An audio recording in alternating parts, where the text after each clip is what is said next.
keep on fighting imperialism. Because we have experienced it 350 years. What it means to be colonized.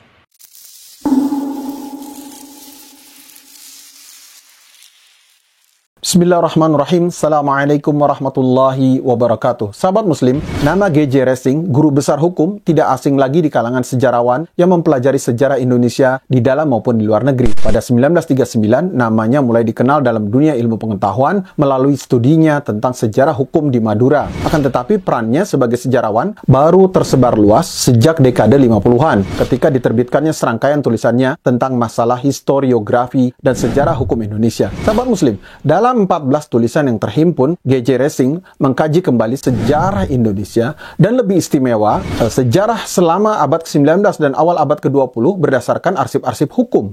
Dampak menyeluruh telaah GJ Racing ini berupa penelanjangan terhadap kesalahan yang sering dikemukakan mengenai 350 tahun Indonesia dijajah Belanda. Ini hanyalah mitos sejarah yang terlalu dibesar-besarkan. Mitos ini perlu dirubah dengan gambaran keadaan yang lebih berdasarkan kenyataan. Atas dasar itu, sesungguhnya kekuasaan Belanda yang besar itu baru tercapai menjelang meletusnya Perang Dunia Kedua. Tulisan GJ Racing pertama ditulis pada tahun 54 dengan judul Pernyataan-Pernyataan yang Diabaikan. Dalam tulisan ini, penulis memberitahukan bahwa dalam tulisan-tulisan yang terbit antara 1910 hingga 1950, terdapat kecenderungan umum yakni mengabaikan pernyataan-pernyataan pemerintah kolonial pada masa sebelumnya. Pemerintah tertinggi di Belanda pada 1854, pasal 44, memberi wewenang kepada Gubernur Jenderal Hindia Belanda untuk mengumumkan perang dan mengadakan perdamaian, serta membuat perjanjian dengan raja-raja dan bangsa-bangsa di Kepulauan Nusantara. Ini menjadi petunjuk jelas bahwa pemerintah Belanda pada waktu itu masih mengakui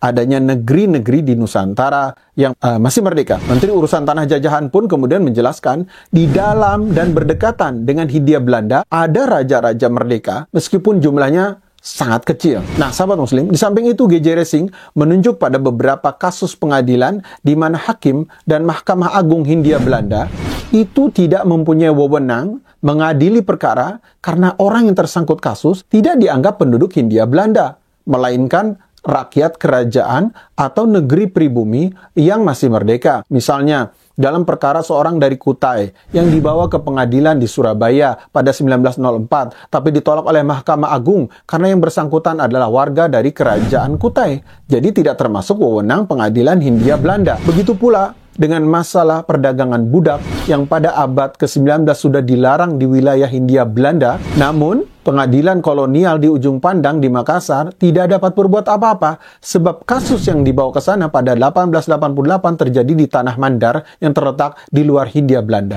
Adapun kasus lain yaitu seseorang yang ditahan misalnya karena memasukkan senjata perang dari Singapura ke daerah Indragiri, kemudian dia dibawa ke pengadilan Keresidenan Riau.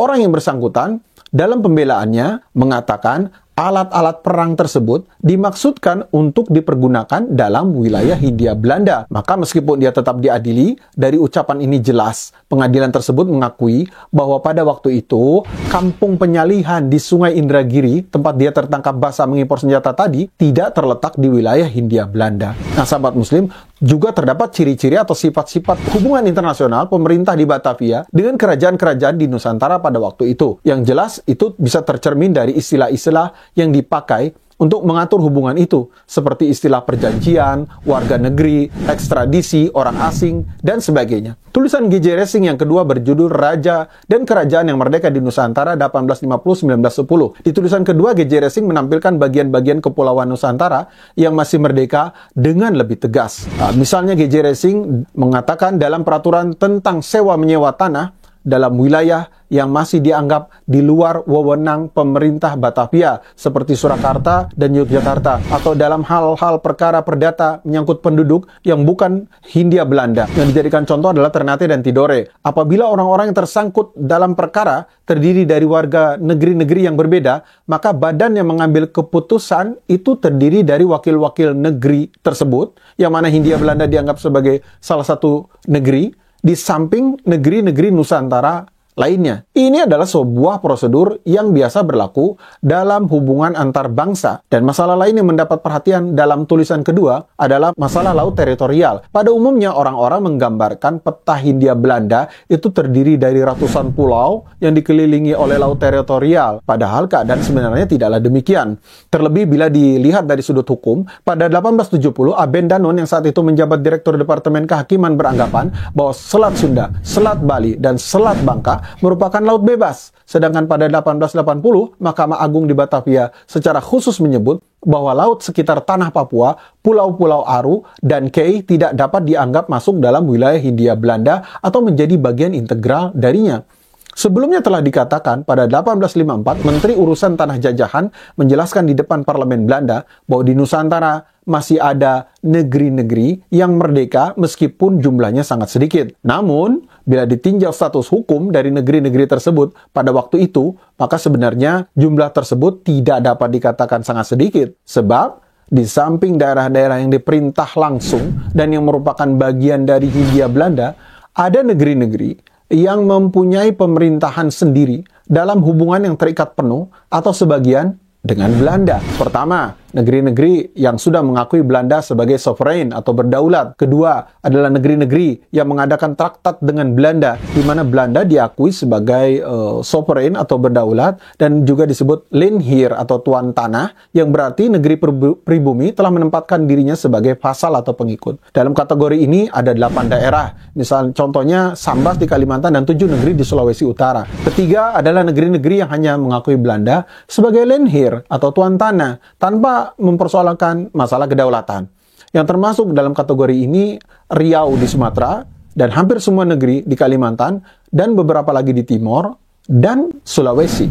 Di luar 3 jenis kelompok negeri itu, Belanda mengakui sejumlah negeri sebagai sekutu kontrak atau negeri-negeri sekutu berdasarkan perjanjian yang harus dilihat dalam kedudukan itu setingkat dengan negeri Hindia Belanda, seperti negeri Sopeng, Goa, Ternate, Bone, Waju, Lewu, dan Baikonka. Termasuk juga yang tidak terikat perjanjian dengan Belanda adalah Aceh dan kesultanan-kesultanan di Sumatera Timur. Dalam atlas resmi yang dikeluarkan oleh Kementerian Urusan Tanah Jajahan, diterbitkan 1898-1907, pada peta Sumatera tercantum pula tanah-tanah lain yang masih merdeka, seperti Kerinci, Dalu-Dalu, Rokan, dan Tanah Batak. Nah, sahabat muslim, maka jelas bahwa perkataan negeri merdeka yang sangat sedikit jumlahnya itu, kata mereka, tidak dapat diterima begitu saja. G.J. Racing mengatakan pada awal abad ke-20 saat Belanda mulai memperluas wilayah kekuasaannya, pandangan orang-orang di Belanda tentang status negeri-negeri di Nusantara itu berbeda-beda. Apakah masih merdeka penuh, setengah merdeka, bawahan, atau telah menjadi bagian integral dari tanah jajahan Hindia Belanda. Oleh sebab itu,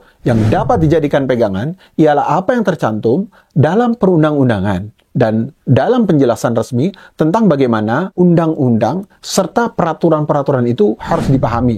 Sesudah 1915, barulah dapat dikatakan pengertian negara-negara pribumi itu telah dihapuskan dari perundang-undangan Hindia Belanda. Nah, sahabat muslim, buku pelajaran sejarah Hindia Belanda yang ditulis oleh Eichmann dan Stapel sejak terbitan perdananya dipakai di semua sekolah menengah di Indonesia, merupakan sumber pula bagi masyarakat umum untuk menimba pengetahuannya tentang sejarah Nusantara. Bahkan menjadi buku wajib sampai akhir pemerintahan Hindia Belanda 1942. Oleh karena buku sejarah tersebut diterbitkan pada masa kolonial, maka negara-negara pribumi telah hilang dari peta Nusantara, kecuali Aceh yang masih merdeka. Di Kalimantan, menurut buku tersebut, disebutkan hanya ada kongsi-kongsi Cina yang sebelum 1854 bertindak seperti republik-republik mandiri. Di Bali, raja-raja merdeka hanya ada sebelum 1849. Di Sulawesi Selatan hanya ada kerajaan Bone, Wajo, dan Luwu yang mempunyai pemerintahan sendiri. Di Sulawesi Tengah ada beberapa negara kecil yang masih merdeka dan tergabung dalam berbagai bentuk perserikatan. Demikianlah sahabat muslim, semoga ini bisa menggugah nalar kritis kita dan mencari sumber lagi yang lebih baik. Demikianlah, semoga bermanfaat. Barakallahu fikum. Wassalamualaikum warahmatullahi wabarakatuh.